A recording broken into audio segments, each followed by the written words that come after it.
સમાચાર બોટાદના ગઢડાથી પ્રાપ્ત થઈ રહ્યા છે, જ્યાં સિંહ દેખાતા ફફડાટ મચી ગયો હતો। જે પ્રમાણે સમાચાર ગોરડકા ઉગામેડી અડતાળા ગામેથી સીમમાં સિંહ દેખાતા ફફડાટ ફેલાઈ ગયો। વન વિભાગે પણ સિંહ દેખાયાની વાતની પુષ્ટિ કરી છે। વન વિભાગની ટીમે લોકોને સાવચેત રહેવા માટે પણ અપીલ કરી છે। તો બોટાદના ગઢડા પાસે સિંહ દેખાતા ફફડાટ ફેલાયો છે। આસપાસના લોકોમાં અચરજ પણ જોવા મળ્યું। ગોરડકા ઉગામેડી અડતાળા આ જે ગામો છે તેના સીમ વિસ્તારમાં સિંહ દેખાતા ફફડાટ ફેલાયો છે। તો આ સાથે વન વિભાગે પુષ્ટિ પણ કરી દીધી છે અને સાથે જે લોકો છે તેમને પણ સાવચેત રહેવા માટે અપીલ કરવામાં આવી છે।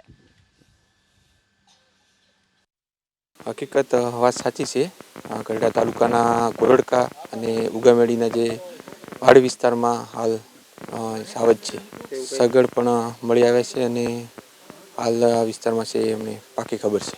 લોકોને ખાસ તો અમે અમારાથી સૂચન એવું કરીએ કે તે રાત્રિના સમયે નીકળે તો લાકડી અને ટોર્ચ સાથે રાખે।